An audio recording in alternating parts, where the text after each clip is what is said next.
Welcome to Horticulture, where a group of extension professionals and plant people talk about the business, production, and joy of planting seeds and helping them grow. Join us as we explore the culture of horticulture.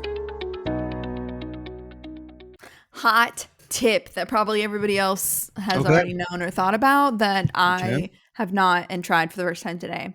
Leftover pizza. Mm-hmm. But I have tried that. I've tried that. But Sorry. when you know you've had too much, maybe this doesn't happen to you all, but sometimes I eat too much pizza, even like the day before, Is that possible? and then the next day I eat too much cold pizza, You say and I'm like, peaches yeah, or I need pizza? to throw a vegetable in there.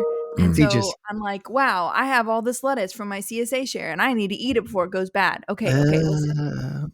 You make yourself the little salad, but then you take a piece of pizza, you chop it up into little squares, you throw it in an air fryer or under the broiler. Pizza You crouton. make pizza croutons, Wow. and you put them on your salad. Croutons. We've created a new Hot food. take. Not It poutine, was which not is a my northern idea. I delight. saw it on an Instagram reel, and if I could remember her name, I would shout her out because I don't know, my Alexis. life. I don't know. I'm This telling feels a little bit like the DeLorean and Back to the Future, where you just feed it garbage and it runs off of that to time travel. I feel like that you're is gonna my time entire travel. immune system. I'm not sure where you're going with Alexis, And it is firing on all cylinders. dear listeners, yes, good. Yes, Listen, Brad. it was local lettuce from my CSA. I don't want your crap, okay? I don't know. It's not the lettuce part that we're. You just told us to dehydrate basically a pizza. Yeah. Better. Distilling. It's distilling of a pizza. So it was like cheesy. I really like this idea.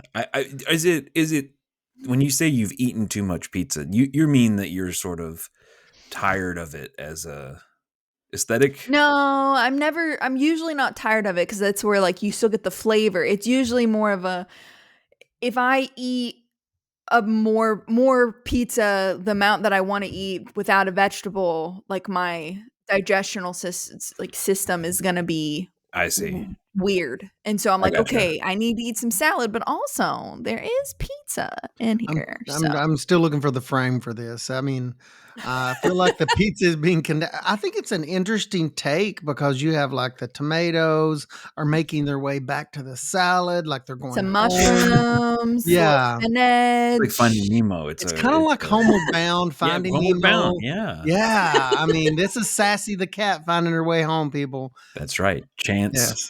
Yes. Well, listen, if you're out there, try it. Let me know if how you appreciate it, because obviously Ray Tackett does not. But we're not here to talk about croutons today. I'm here to talk about how Ray is wrong. Yes, about how that's good for any other day of the week. Deep fried and dehydrated pizza. That's our backup episode. we could do the freeze dried pizza, and then turn into little nuggets that are. It's a whole thing. Like every farmer's market has a freeze dried like if you section now. Took the pizza and either dehydrated it, air fried it, or deep fried. Never mind. I was going somewhere as I totally got. I feel like if you did all these things, you could take what little joy I had, and then you could just also do away with it. So yeah. Anyways. Don't touch my pizza. We're just toasting it up. That's all. We're just it's extra crunchy. I mean, well, just another mechanism for getting some vegetables, some tang, some flavor in with the pizza. Leftover pizza would be to put it in the oven to crisp it up and warm it up, and then put some sauerkraut right on top and fold and go. Sort of a I feel like we're going renegade on this pizza concept. When I was in the early throes of the full size farm of flower farming, and it was spring, and I needed to go pick some, I don't know, plugs, or I was picking something up from a fellow farmer, and it was late and I was exhausted and it was just me at home. So I stopped and I got a Little Caesars pizza. Well, that farmer also gave me a bag of kale. And so I drove home with putting like whole kale leaves on top of my Little Caesars pizza and eating it in the car. Cause I was like, I know I need some vegetables, but I don't want to do anything. So you just made like a kale sandwich or something. Yeah, kale pizza sandwich. Okay. Highly recommend. Hopefully it kept your hands clean. I mean, I'm looking on the bright side of this conversation. I would go pizza croutons before I would go kale pizza sandwich. I think I would. I think I agree with Brad on this. Listen, when you're really tired, you do what you got to do, okay? It's for health. Okay. Health. Genius is never appreciated in its time, Alexis. No, because it doesn't live long enough due to food poisoning, apparently. Anytime anyone ever contradicts you, you just say, genius is never appreciated in its time. Noted. Yeah. Noted. An Well, insanity. you were talking about the throes of the larger farm, Mm, and you were at scaling up, baby. another site before, right? And I Yeah. assume, like, if you just put a picture on it for us, or I don't know Okay. put some numbers on it, like how big was the old spot versus like that you could possibly use versus how big is the spot that you can use now? So I was in about 3,000 square feet, probably a little less than that, but that's really, I had Mhm. one, I think about 50 by 50 bed, and then, or maybe 50 by 30, and then another bed that was a little bit smaller, 50 of feet like, by 30 feet.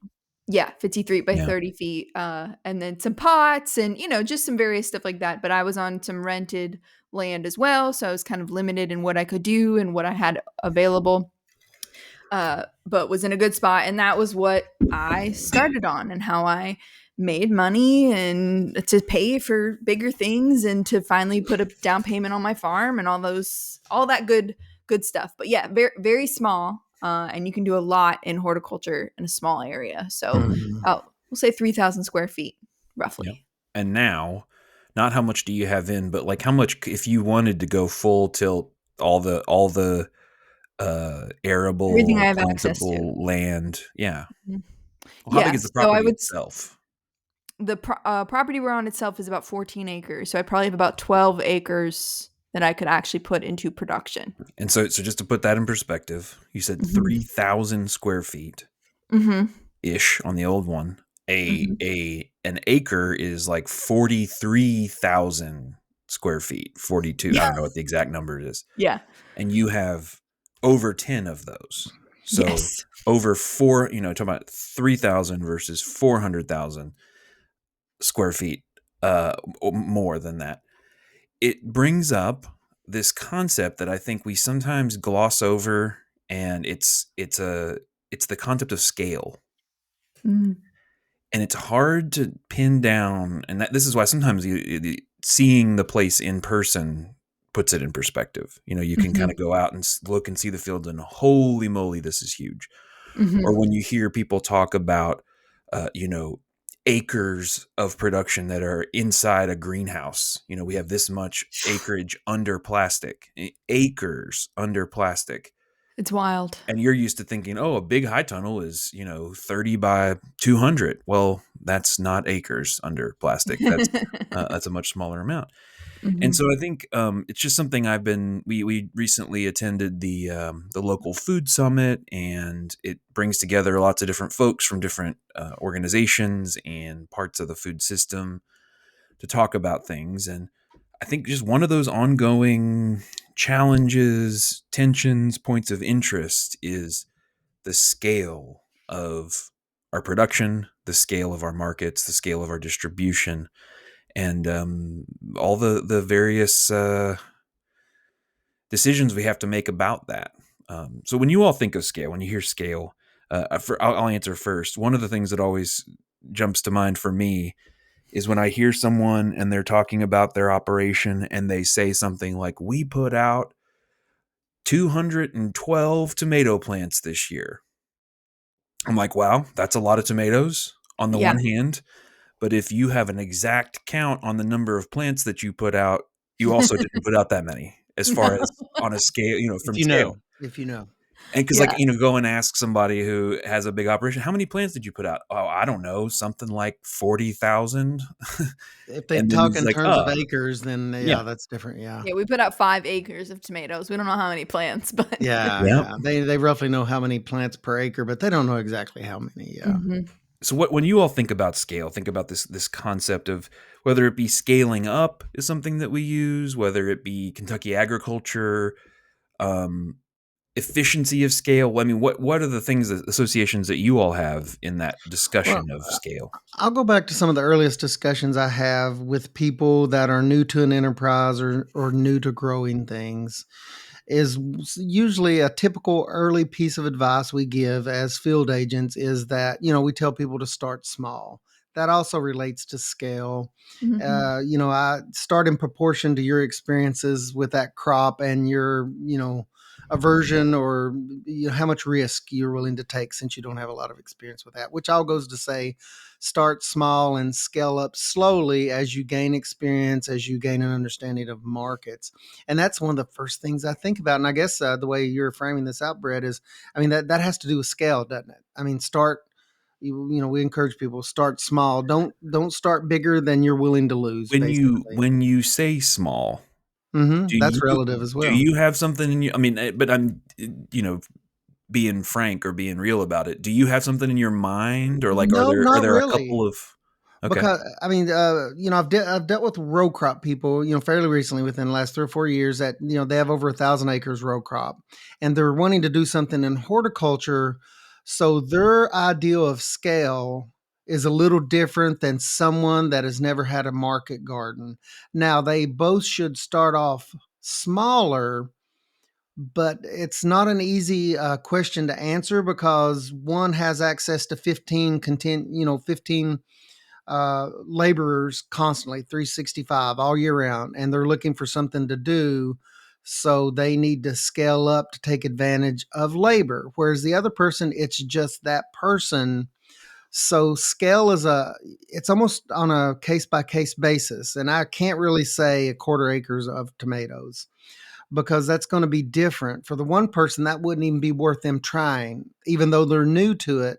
So I take all these factors into account when I'm working with them. I start asking about the labor, about their management skills. Do they have different family members that, do record keeping, or do they have a farm manager that does record keeping? You have to ask a lot of questions. And then I start to think about that in terms of scale.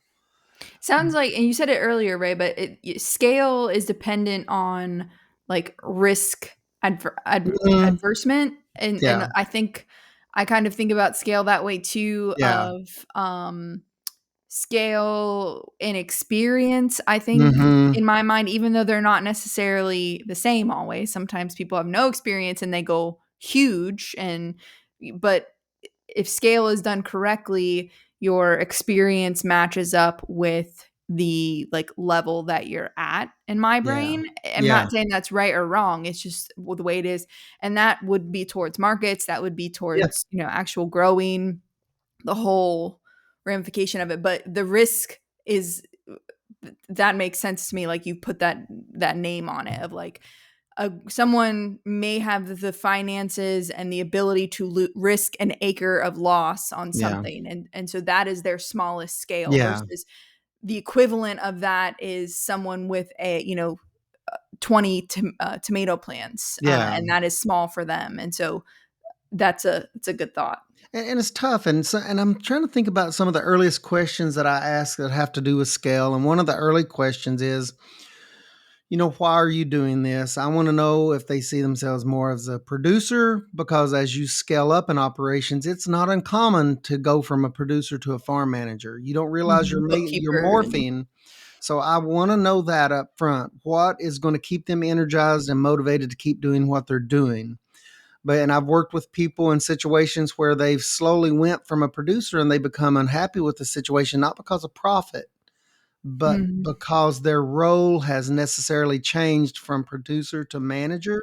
So I asked that question early now, why are you doing this? And it's kind of an odd place to start until you really think about it. So that's one of the early things I ask. And the second thing I usually ask about goes back to labor as it relates to Mhm. scale as a common input. And I'm just trying to think of some of the early things I ask, but it's about what are people interested in? What do they want to be doing? And then that leads to things like discussions on labor and capital and all the economic factors back there, if that makes sense. But that's one of the things that I want to know, especially if you're newer to production. That may be pretty elementary to someone that's already has a cattle operation blended in with grain and soybeans, and they're used to diversifying, and they have a labor pool. None of this is new to them, these concepts. But if you're new to this game altogether, then I'm more deliberate about me asking those questions and thinking through those. And I think it relates to scale as people scale up. Because horticulture is interesting in and of itself. And we've had this discussion at different points on the show in one way or another. But horticulture, the total scale, let's say objective scale, like acres, Hmm. Acre in horticulture is vastly different than an acre in row crops. So, Right. all of these things tie in together. And I get pretty excited because when you talk about scale, there's so many ways you can go. And as an economist, I'd love to hear kind of how you think about it, Brett, in economic terms, how you structure that out in your brain. Or as a sociologist. Yes, or both Well, at the same time. you've said a lot of things, Ray, that all are setting off things in my brain. I think one thing is that's really interesting in as far as this being a Kentucky-based podcast Mm-hmm. is that we have in our cultural memory, and maybe a generation from now it won't so much be.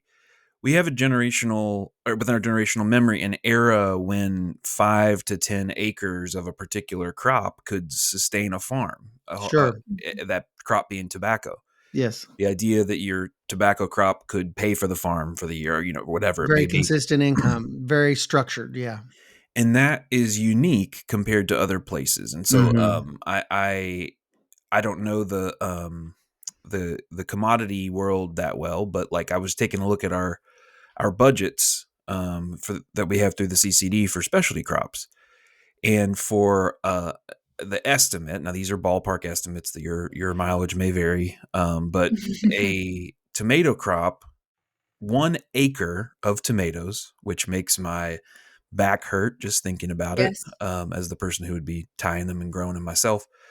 1 acre of tomatoes we project in a typical kind of conventional growing system going to wholesale markets before all the expenses, gross return $24,000 off of 1 acre. Mhm. Now you take the labor out, you take all the other things, the inputs, the boxes, the etc., and you're still looking at around $3,500 per acre, a kind of an average as far as return to land, labor, and capital.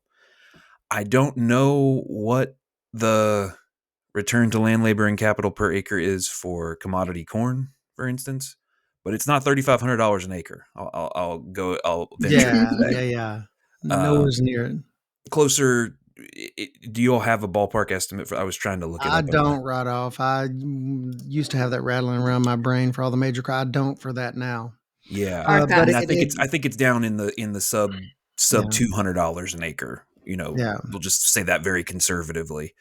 Uh, and so as a result, the thing that you have to think about there is, okay, so in order to have this much money coming back, I need to have fewer acres of tomatoes, and I would need to have more acres of commodity corn. This is how I'm thinking about scale here.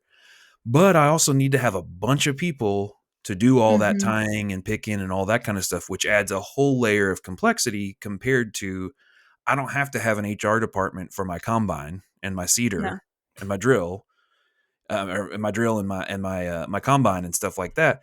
And so it just is this very different thing, and so that has to do with how people think about scale when they kind of cross over from one system to another.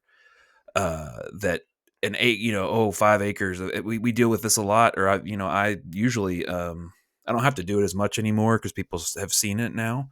But I kind of clap back about people talking about cut flower operations because I'm like, do Mm-mm-mm. you have any idea the per acre returns on a cut flower operation compared to whatever you're putting it up against? Because it's crazy. I mean, but as Alexis and others will tell you, it's extremely intensive in labor inputs. Each crop that you're doing has different care requirements. The rotations are different.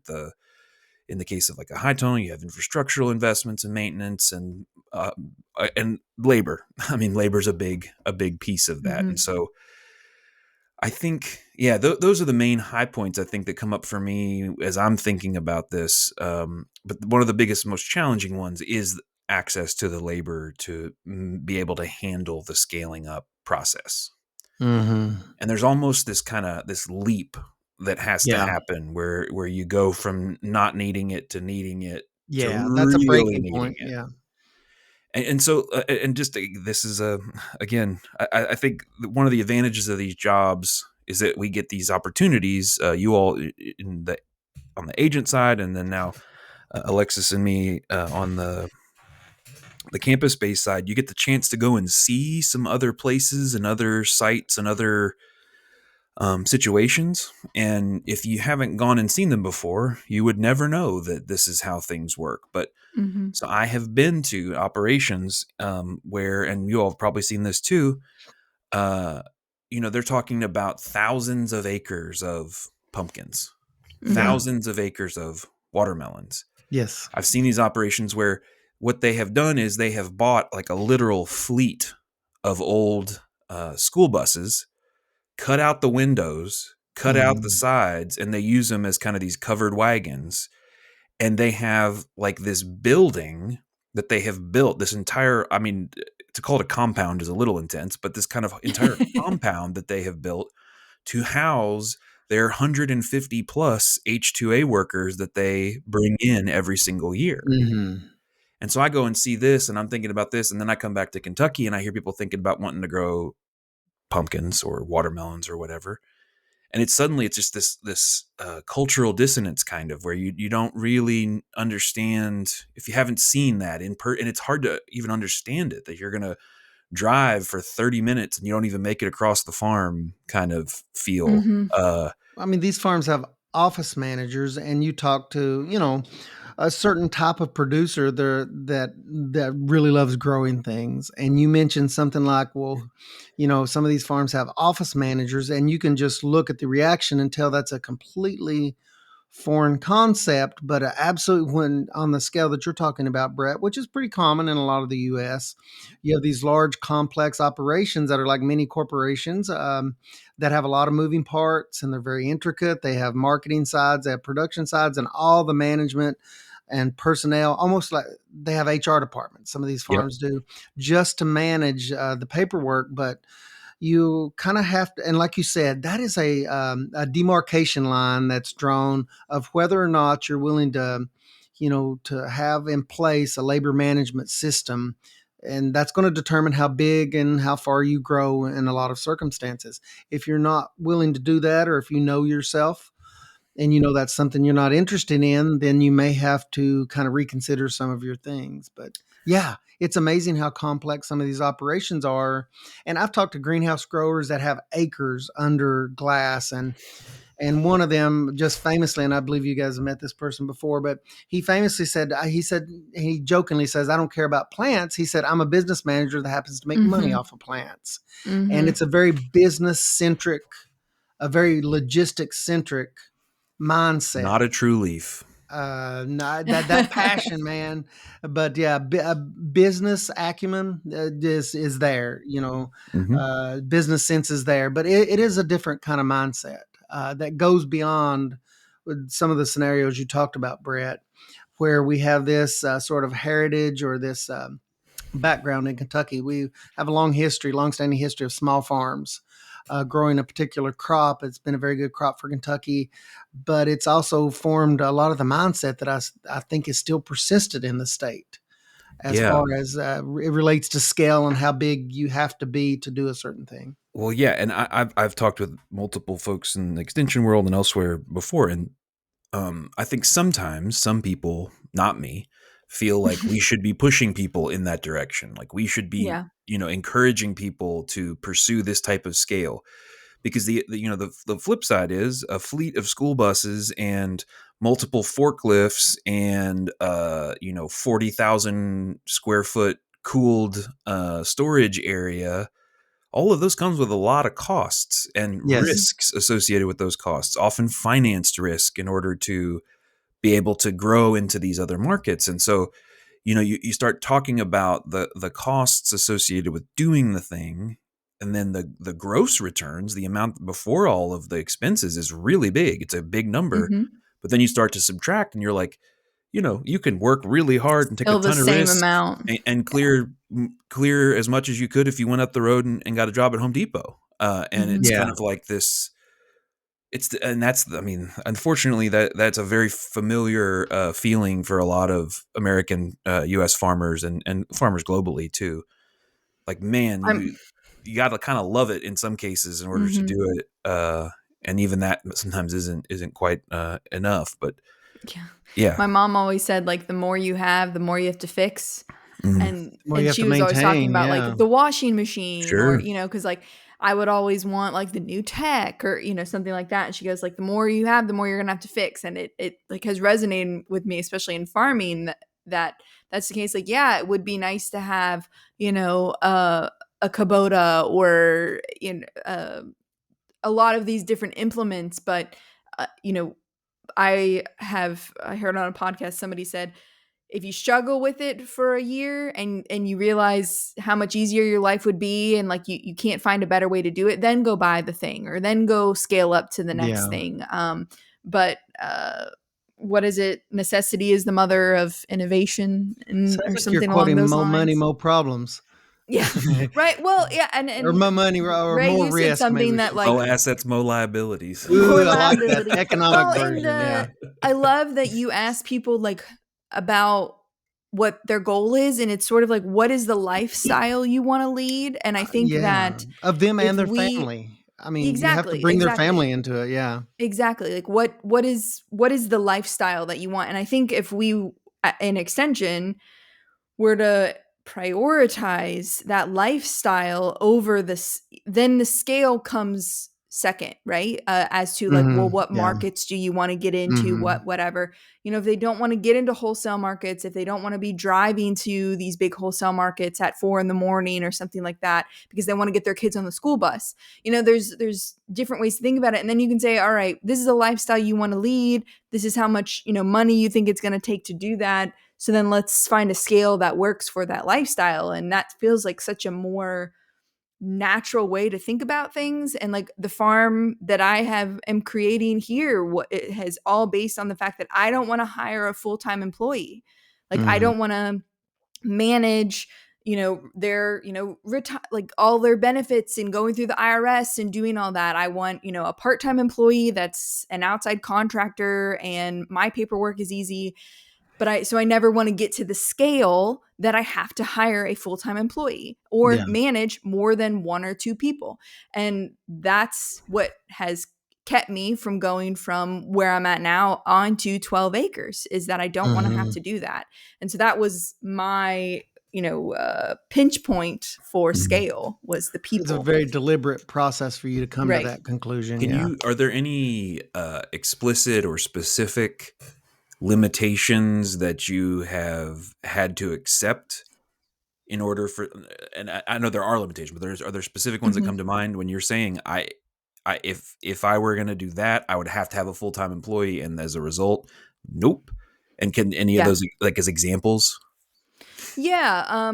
So I could take on more. I could take on more in any way. One obvious one would be farmers market. So the reason we don't do farmers market is because we also do weddings, which are weekend events. And if we know anything about farmers market, if you're not there every weekend, you don't make the connection with the people. They're less likely to buy from you. All of those things. So if I had an employee, I probably at my scale could I have enough flowers. I have enough stuff supplies. Thank you, to do that. But instead, I'm trying to push that more through a wholesale route because I can't go to farmers market. If I had, so we could do that. We could take it, or we could take on, more weddings. If we had more time and more people to pick, we could have a bigger CSA. It takes a lot. If I'm the only person that is able to design, right, then and also I'm the only person who picks for most crops because they all are different, and each bouquet might have 15 different ingredients, and all 15 of those flowers have a different harvest window, right? So I either have to train somebody else on how to harvest 15 different things, or I'm going to do it and I'm going to design, and then the farm like has to still run, right? So there's like a lot of things where we could just go bigger in any of the routes that we're in, but instead we're pushing more towards wholesale routes because I, as a one person or one person and an employee, can get things done. I don't have to design things. I deliver to one spot. So we're pushing more towards that route out of kind of necessity. And that way, the wholesale route, that's also a huge breaking point in horticulture. It's almost like labor, Brett, that we talked a little bit about earlier.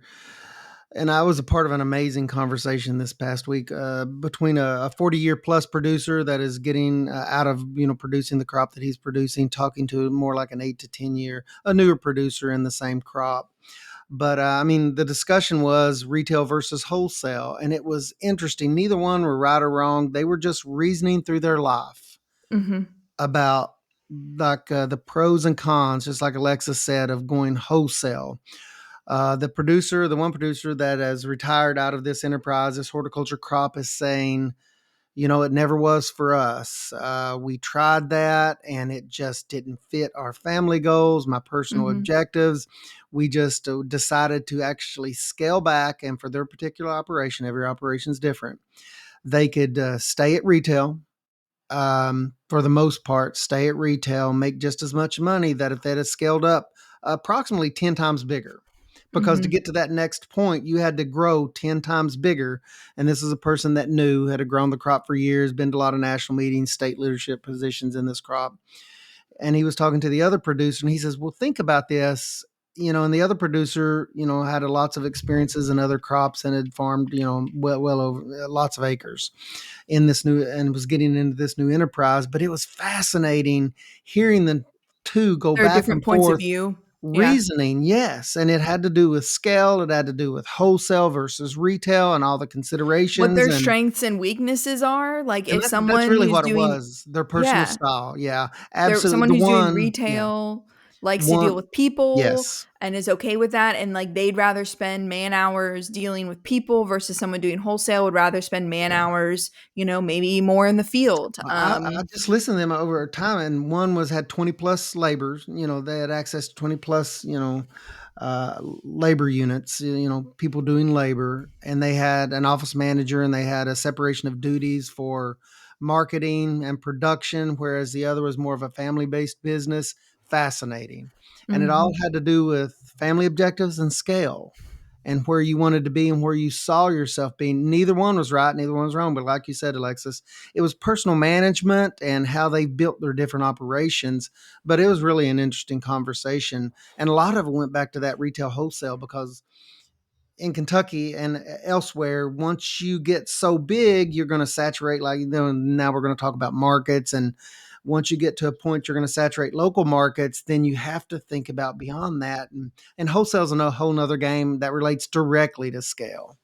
And all the things that go along with that. But it's exactly what you're saying, Alexis. You currently see yourself as dealing with X amount of labor, and that's all you want to deal with. And sounds Mhm. like you want your hands like in the field doing some of these things. Is that Right. is that what Yeah. Like I energizes don't you? You don't just want to exactly. manage people, and that's not Yeah. right or wrong. That's just your personality, Right. what Right. energizes you. But yeah, it's fascinating, and it goes back to scale. Yeah, when we were touching on this price versus volume Yeah, tension, which is kind of one of the things we talk about with as you're navigating, and there's not just retail and then wholesale. There's things that kind of exist in between yeah, where you can Mhm. get slightly you can move slightly more product and you can take slightly less of a price there. hmm, So like as far as the retail environment, let's put some specific ideas in people's heads.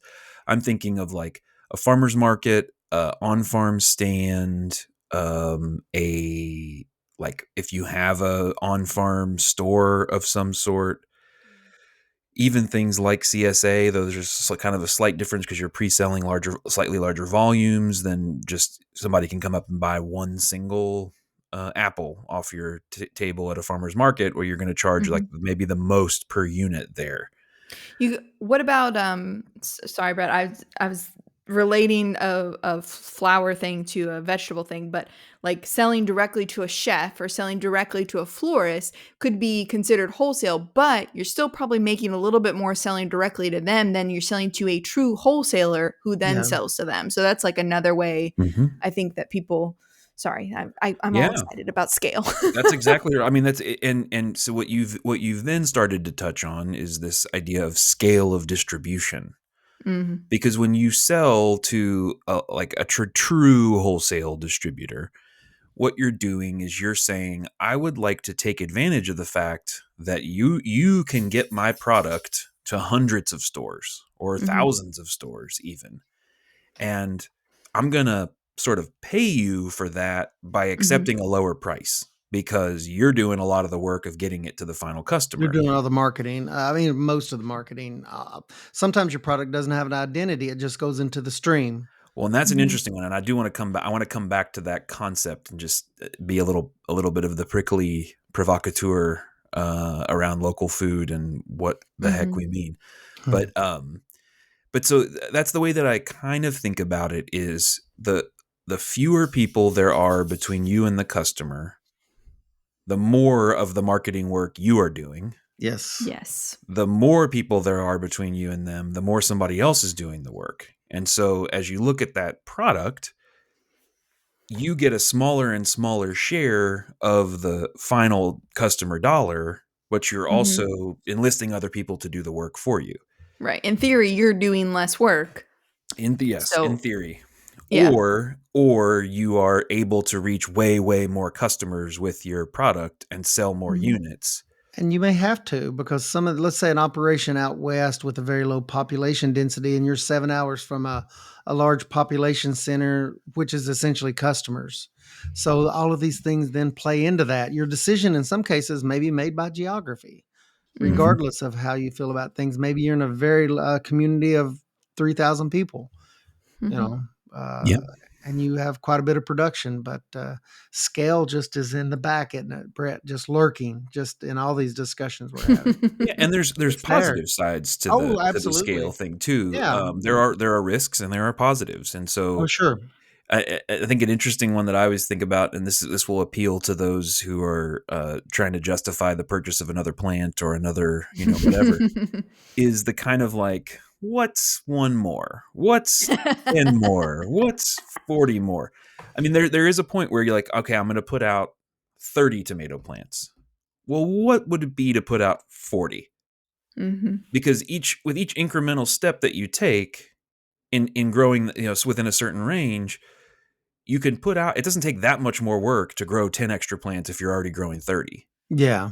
But it would take a considerable more to put out 400 instead of 30.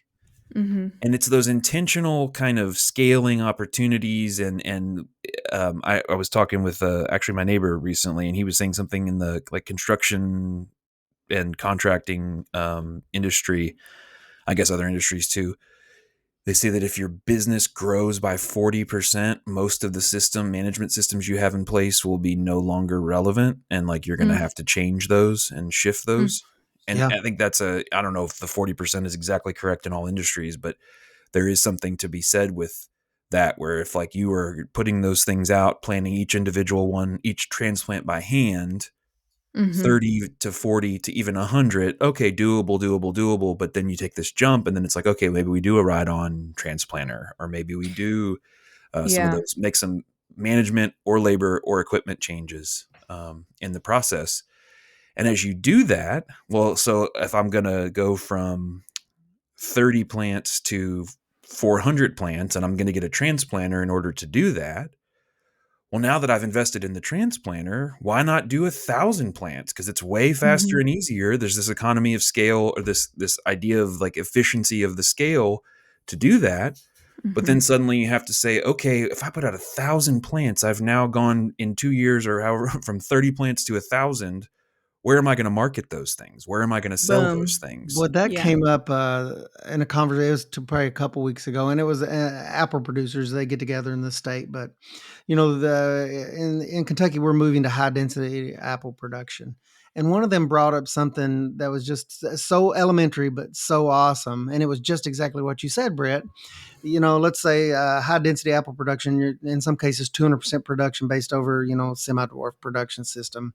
That's why most of the countries went in that direction. That's why we're going in that direction in Kentucky. But one of the local apple producers said, "Hey, we market to our local communities, and there's 3 orchards within 5 hours. What if we double our production? What is that going to look like?"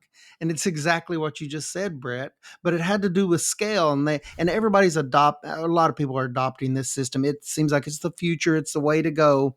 But that made me stop. I was like, Mhm. wow, that's pretty profound. That person is looking way down the Yeah. road.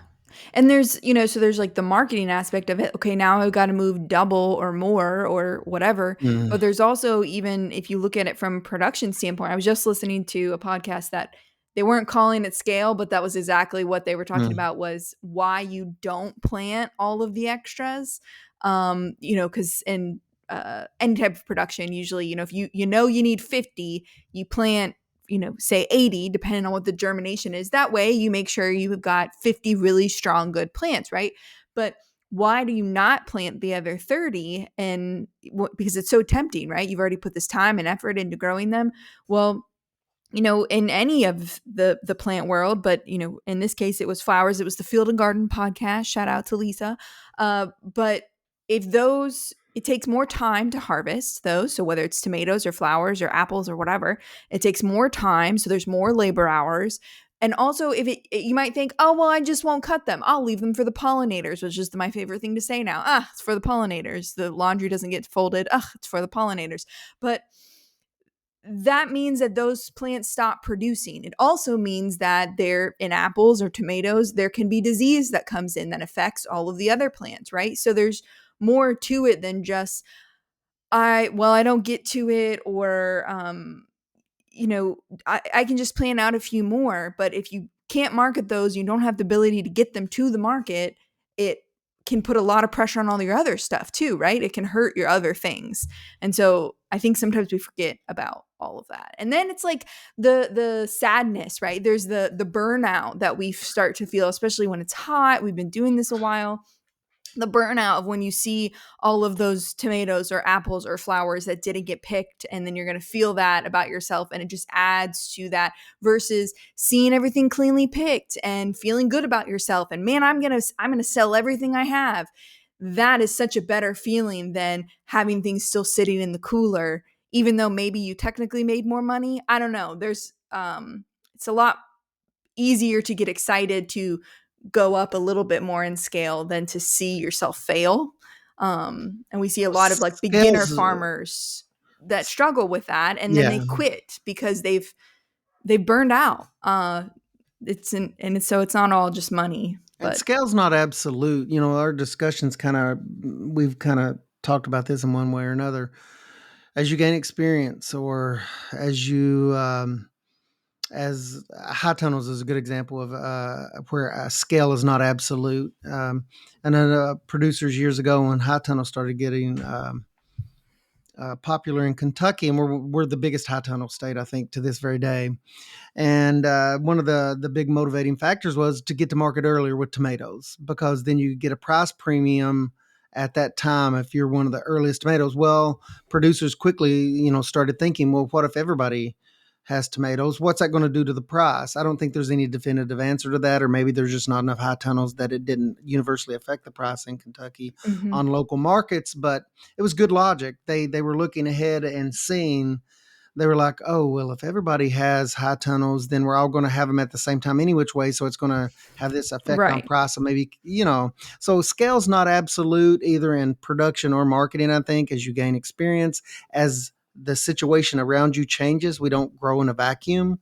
As population needs changes, as a product availability within markets change, it's like scale is sliding all the time.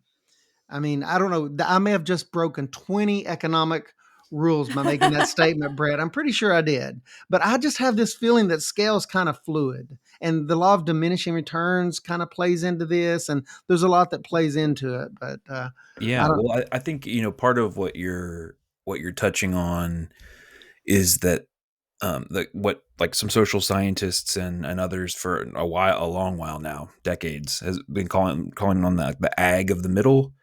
And the idea of like these kind of mid-scale systems, like focusing on that, because for a long time it's been sort of teeny tiny farms or get big or get out. But what's his name? The ag USDA person was kind of, that was the vibe. But I think that it's something that we deal with all the time, is people who are frustrated. They kind of want to grow the business, but they don't want to grow to the scale of the 100 H2A laborer compound, or even maybe they don't want to have it do work with the HTA stuff at all, or maybe they don't want to hire someone, but they also, and there's just this, in a labor intensive industry, there's just a certain tension there that I think is always going to be there.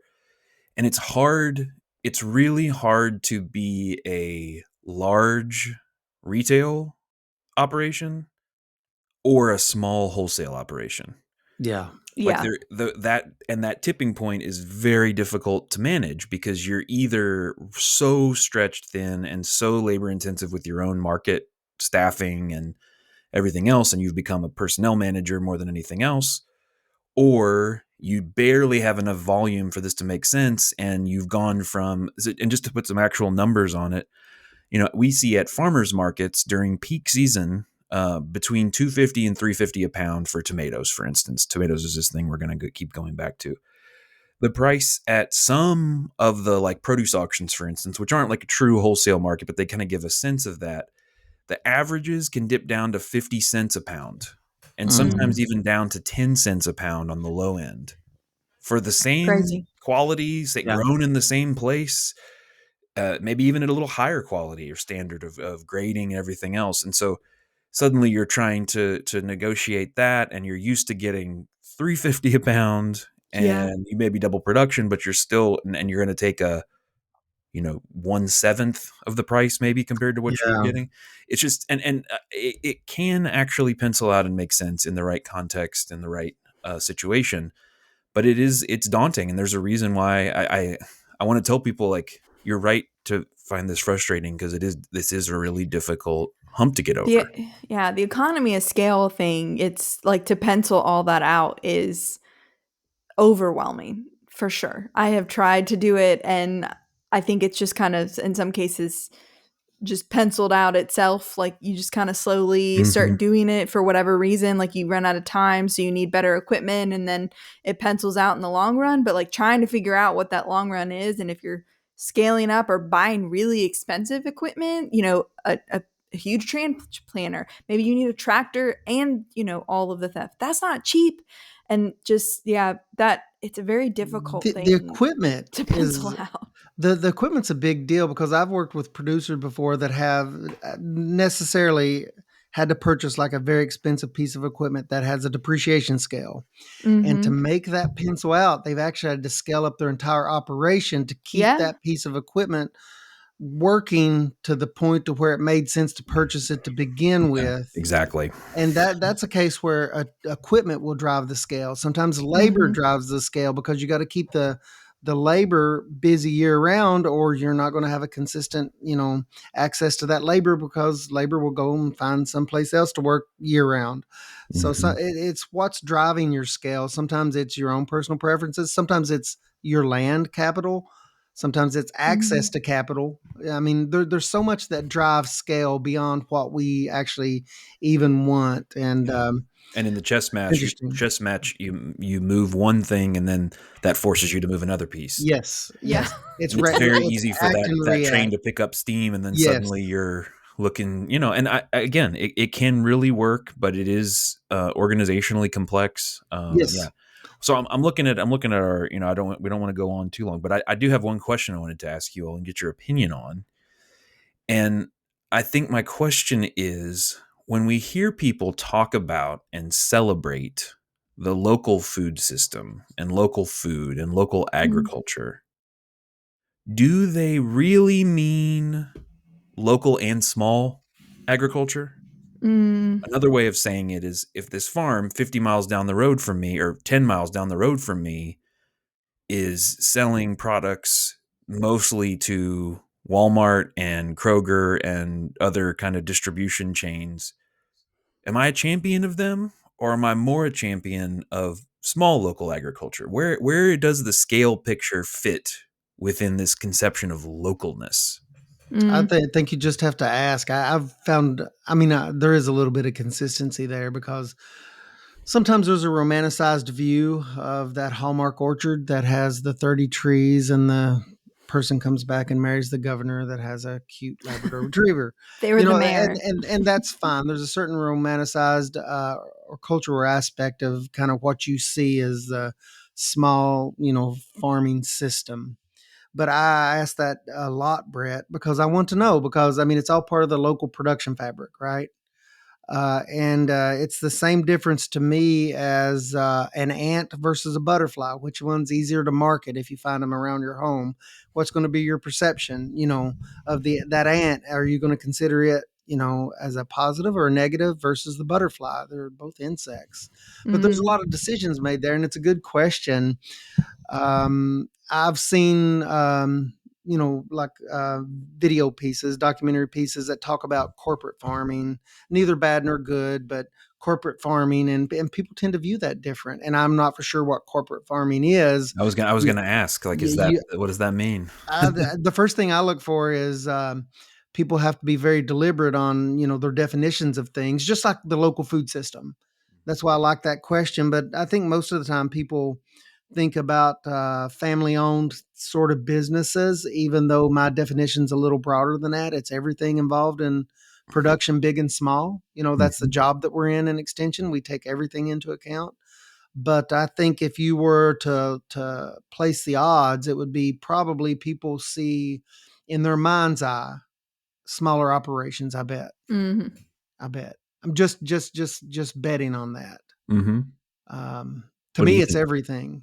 What do you think, Alexis? Um, You're going to I think corner her, that, aren't like you? when you She's like, I am. what? yeah. She It's, said, he's going I'm to gonna corner you corner into you.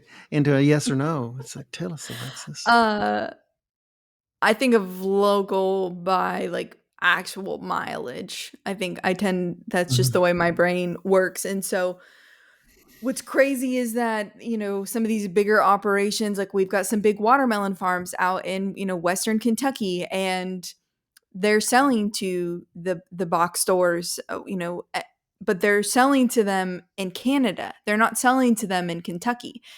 To Mhm. me, they're local if I can purchase their things locally. Like if I can get their things close to me and they're close to me, from like a mileage standpoint. And so I guess that's the way my brain thinks is not necessarily the scale that they're at, but how far away Yeah. that product is forming from me.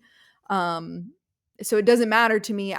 If I'm getting a watermelon grown 10 miles down the road at Kroger, sweet, that's awesome. Good for them for, wanting that to be their scale of operation. And I'm glad that I can support them because this is the way they're choosing to sell. Um, but or if I buy the same watermelon at the farmers market, it doesn't necessarily make a difference to me because I'm assuming that they've made the best choice for them.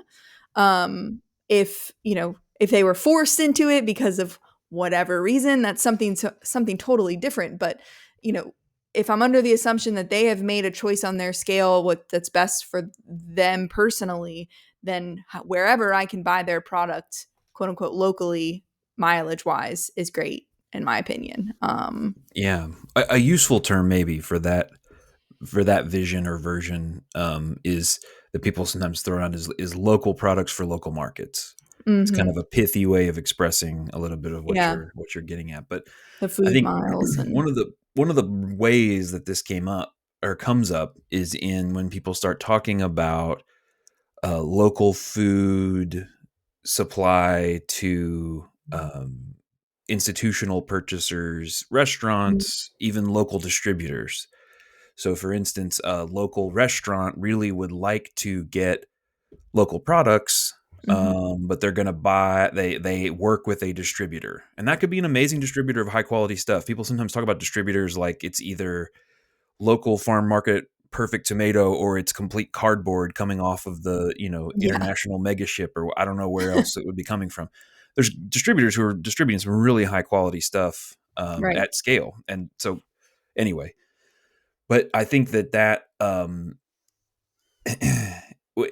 what ends up being the path is that I, as a local producer, in order to sell to my chef in my local area, have to in some way figure out a way to work with a distributor that supplies Mhm. them, Mhm. which may push me to a scale or a price point or a Mhm. food safety certification that is You don't larger wanna be than at. I would otherwise have done. Mhm. And I think that there's been some producers who are really interested in doing some of that. I think that across the United States, there's a lot of policy interest in pushing that in that direction because it makes it a good story. Our commissioner loves to talk about agriculture as our commissioner of agriculture, Jonathan Schell, loves to talk about agriculture as economic development. I think it's an interesting concept.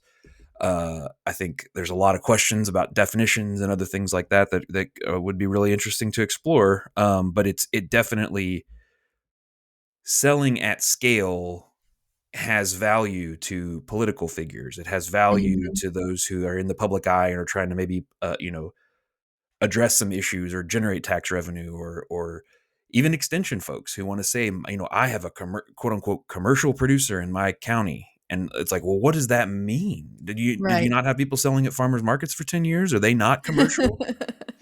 Right. And so, yeah, it's just something I've been thinking about. And what prompted me to want to talk about the scale conversation today was just like, we just have these narratives about what the small family farm is, and we want the small family farm to be sustainable economically. And at the same time, we have these ideas of like, larger production, high tech integrations, efficiencies, etc. And sometimes we just sort of float around in this ideological or mythological space about what those things even mean and what is the family farm in 2025. And Ray, I mean, there's families who run operations that sell watermelons to, Canada, and their entire family is in on it, and they also have a bunch of laborers. Does that make them not a family farm? Like, exactly. What are the definitions? Everything boils down to like sociology. It depends, and it really does, because in our society, I think, our economics hate a vacuum, and if there's a vacuum, there's dollars to be captured. Somebody will fill that, either with a small operation or a large operation at some level. I mean, in a the lot flower, of that's motivated by, sorry, Ray. No, I was just going to say economics. I was saying, like, in the flower market, we're seeing all of these small co-ops, right, that are basically becoming wholesalers and allowing small farms to basically sell at scale because they're congregating their things together, right? We talked to Kayla from Kentucky Flower Market. There's Soki Flower Market. So, we're seeing things like that pop up to fill in, I think, those gaps of, well, I don't want to be at the scale to sell to, directly to the big distributor wholesaler, but I also need to scale up from, my small rural farmers market kind of thing. Yeah. So there are some things I think people are starting to be creative, and I hope to see that continue.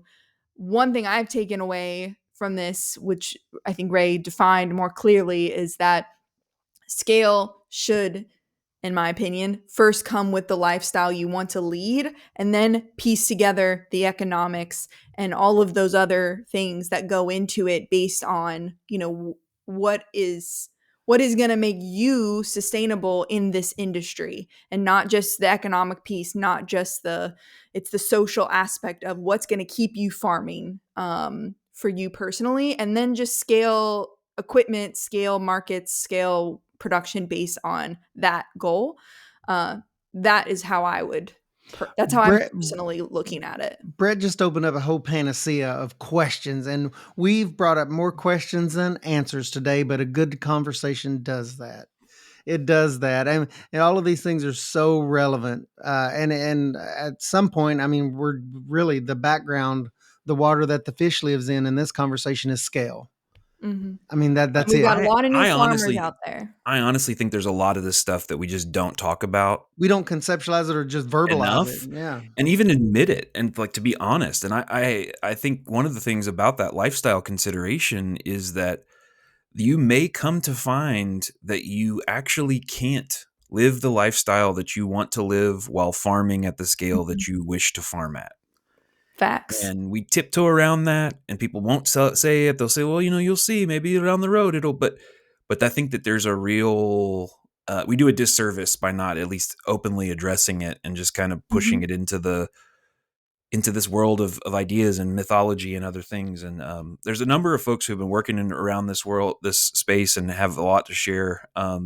Shout out to our friends at the Food Connection at UK, who have been doing a lot of direct, work to try to back to when Lillian Brislin was the director, and now Ashton Potter Wright is the director, and they have the value chain coordinators, Brandy and Heather, and until recently Faye doing some cool stuff, and Brian Brady doing some food safety support for this kind of scaling consideration. I think we should have them on and talk to them a little bit about what the heck, can we pull this back and talk about it, real talk, by people who've been doing the work on the ground. Faye would be a cool one to have back on too, with her new role as, institutional buying and sustainability. We'll see if and UK Dining will let her talk. Aramark. You gotta call Aramark. If it's one thing we've learned today, scale demands infrastructure, and there's all of these people that are at different points of the process, and it's all, after all of these years, still incredibly interesting to me, because you're working systems within systems, and that scale demands that. Scale demands that the delineation of duties and processes, so it kind of all flows together. And I would say, if you are wondering if you're ready to scale up, if you're wondering, what that's going to look like, and you're trying to 5-year plan or whatever, I know, whether you're beginning in a new crop or a beginning farmer, or you've been farming and you're just like, I don't know where to go from here kind of thing. Of course, we always say reach out to your local extension office. You can also reach out to the Center for Crop Diversification. We've got economists and horticulturists on the team. And you can also reach out to, we've had people from K-Card on on this podcast, and they help people with that, looking at their business plan, looking at these types of things and ways to go for economy of scale. So there's just a lot of really great people. And if you want to scale up and you're just not sure how to make those connections to do that, you can still reach out, and we can probably find someone who can point you in the right direction if it's not us ourselves. So anyways, lots about scale. I feel like we could talk forever on it, but all of you are probably like ready to stop hearing the word scale. How many times scale back this podcast? Scale back this episode. Maybe next time we'll talk with an entomologist about armored scale and soft scale, and we'll just say the word even more, but this time in, or perhaps the KDA about inspecting scales for farming markets. Yeah, see, look, how many ways can we go? Whole series on scales. But we thank you guys for being here with us today. We hope you keep listening. Feel free to shout us out in an email, or follow us on Instagram, or leave us a review. It helps other people find us that also may want to scale up. I got to get in one more time. Anyways, thanks for being here with us today, guys. We hope you have a great one.